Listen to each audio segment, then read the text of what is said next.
السلام عليكم ورحمة الله وبركاته. عاملين ايه يا حبايبي؟ وحشتوني. طيب انا جاي لكم النهارده فيديو حلو خالص، ونفس الفيديو ده يلف الدنيا كلها. والله العظيم نفس الفيديو ده يلف الدنيا كلها، لان احنا مسلمين وفعلا نحتاج ان الفيديو ده يلف الدنيا كلها.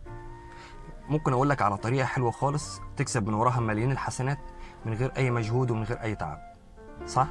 انت ممكن تبقى نازل الصبح تنسى ان انت تذكر الله سبحانه وتعالى وتنسى تصلي على النبي.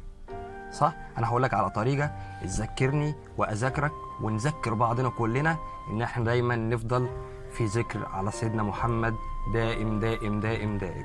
طبعا انت وانا واي حد، كل واحد بيروح شغله بيروح بايه؟ بيروح بعربيه، بيروح بميكروباص، بيروح باتوبيس، بيروح بتوك توك، بيروح بتروسيكل، ايا كانت ايه هي الوسيله، او بموتوسيكل، حتى لو عجله، اي وسيله ايا كانت ايه هي، كلنا لازم نروح الشغل، كلنا لازم نركب مواصلات.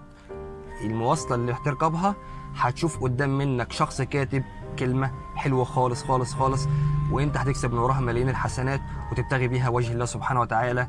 عشان ما اطولش عليكم، بص بقى يا سيدي، وانت ماشي دايما بتلاقي واحد دايما كاتب شعار على العربيه من ورا، او على التوك توك، او على الدبابه، او اي حاجه، كاتب شعار ملوش اي لازمه خالص. الشعار ده مش مستفيد منه باي حاجه خالص. صح؟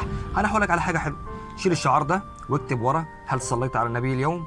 اللهم صل وسلم وبارك عليك سيدي يا رسول الله.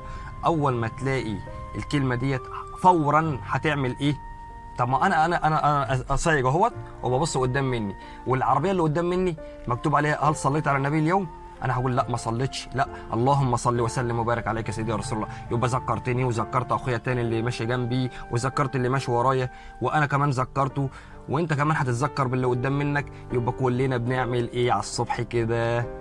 بنصلي على النبي. طول ما انت ماشي عمال تشوف عربيه هل صليت على النبي اليوم، فورا هتقول ايه؟ اللهم صل وسلم وبارك عليك سيدي يا رسول الله. اول ما توصل الشغل بتاعك هتكون صليت على النبي اكتر من 100 مره، ما انت هتبقى تقابل اكتر من 500 عربيه كمان لحد ما توصل الشغل. صح؟ يبقى ايه بقى، ايه رايك في الطريقه ديت؟ طريقه حلوه خالص. يعني بدل ما تكتب شعارات ملهاش اي لازمه خالص، شيل يا اخي علم الزمالك وعلم الاهلي اللي انت حاطه على العربيه من ورا، واكتب ايه؟ هل صليت على النبي اليوم؟ والله العظيم ما في افضل من الصلاه على النبي. ان الله وملائكته يصلون على النبي. صح؟ يعني معنى كده ايه؟ ان ربنا سبحانه وتعالى والملائكه بتصلي على النبي في القران الكريم.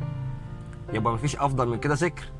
يبقى انت بادر بالكلمه ديت، وانا كمان ابادر، وغيري يبادر، وكل واحد يبادر، وان شاء الله كلنا نبادر بيها وتلف كلها. يعني ان شاء الله الفيديو ده يلف للناس كلها، والناس كلها تبادر بالكلمه دي وتكتب ايه؟ هل صليت على النبي اليوم؟ والله العظيم ما هتعيب عربيتك، ولا هتقلل من جمال عربيتك ايا كانت ايه هي الموديل بتاعها او نوع العربيه. مش هيقلل من جمالها خالص ولا من جمالها. بل عشان خاطر برضو اقول لك ارضى على حاجه برضو مهمه جدا قبل ما اقفل. بل اني بدل ما ابص على عربيتك البي ام ولا الاودي ولا اللكسس ولا اللانج روفر ولا الحاجه ديت، هلاقي الكلمه هل صليت على النبي اليوم، انا مش هروح للعلامه خالص، مش هروح للعلامه خالص. صح؟ بس هروح على كلمه ايه؟ هل صليت على النبي اليوم. فورا هقول اللهم صل وسلم وبارك عليك سيدي يا رسول الله.